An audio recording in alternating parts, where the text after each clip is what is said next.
Selamat pagi Pak Regan dan semuanya. Saya Rizky Muharram dari kelompok 3 ingin mempresentasikan tentang wisata alam Situ Bagendit yang ada di Garut. Penelitian ini ditunjukkan untuk melihat dampak pariwisata terhadap lingkungan dan apalagi sekarang di saat pandemi.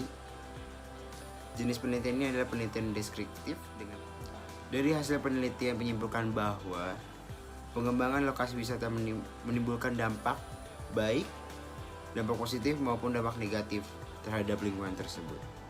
Selamat pagi Pak Regen dan teman-teman. Saya akan menjelaskan tentang abstrak. Nah, di sini itu penelitian ini bertujuan untuk melihat dampak pariwisata terhadap kerusakan lingkungan di sekitar wisata Situ Bagendit, Garut, Jawa Barat. Jenis penelitian ini adalah penelitian deskriptif dengan pendekatan studi kepustakaan.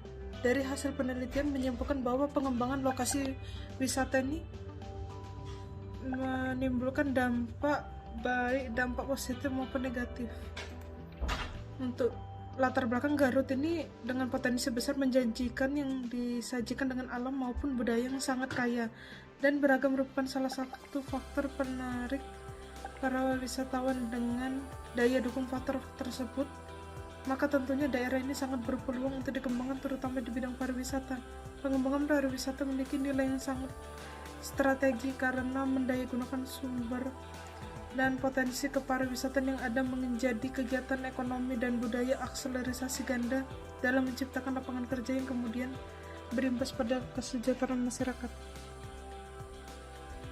Berikutnya saya akan menjelaskan tentang perkembangan kawasan wisata yang ada di Garut. Perkembangan kawasan pariwisata tentunya tidak tumbuh begitu saja tanpa ada suatu usaha yang dilakukan. Oleh karena itu maka ketersediaan sarana dan prasarana sangat dibutuhkan untuk pengembangan sektor ini dan agar dapat menjadi salah satu sektor andalan. Namun kualitas lingkungan hidup merupakan suatu bagian integral dari industri wisata. Bagi pengembang dan penyelenggara kegiatan wisata, kualitas lingkungan harus mendapat perhatian utama. Wisata adalah industri yang terkait dengan tujuan wisata dengan karakter keindahan, keseimbangan natural, kesehatan, dan kualitas lingkungan yang terjamin. Tinjauan pustaka. Wisata adalah kegiatan perjalanan atau sebagian dari yang dilakukan secara sukarela dan bersifat sementara untuk menikmati objek dan daya tarik wisata. Terdapat di Undang-Undang Nomor 9 Tahun 1990 Pasal 1.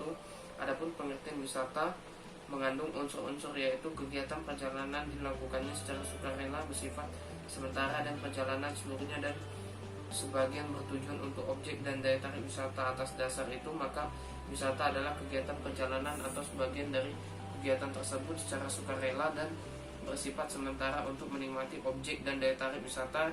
Terdapat Undang-Undang tahun Nomor 9 Tahun 1980 Pasal 1. Selanjutnya dijelaskan oleh rekan saya. Nama saya Vincent. Saya akan melanjutkan presentasi dari kawan saya, yaitu mulai dari pembahasan dari kami. Banyak teori dan contoh yang menunjukkan bahwa aktivitas wisata dapat peran yang signifikan dalam pembiayaan program-program konservasi lingkungan hidup. Namun tetap harus diperhatikan bahwa aktivitas wisata juga mempunyai potensi untuk ikut serta mengarahkan pada kerusakan lingkungan. Para perencana pembangunan sering mengemukakan argumentasi bahwa untuk meningkatkan tarif perekonomian masyarakat sekitar hutan, di mana sebagian besar adalah kawasan lindung atau kawasan dengan tingkat keanekaragaman tinggi. Para pemerhati lingkungan, konservasionis, dan pihak-pihak pelestari lingkungan hidup melihat bahwa pembangunan yang akan dilakukan merupakan ancaman nyata terhadap keanekaragaman hayati yang ada di dalam atau sekitar kawasan yang dikembangkan. Terus ada krisis sumber daya air, yaitu dampak dari pembangunan sektor wisata yang terhadap sumber daya air telah diketahui secara nyata. Air adalah sumber daya penting, kita tahu itu, dan di mana manusia sangat bergantung kepadanya. Air bersih merupakan kebutuhan mutlak dan penurunan kualitasnya sangat merugikan karena pencemaran dan penurunan kuantitinya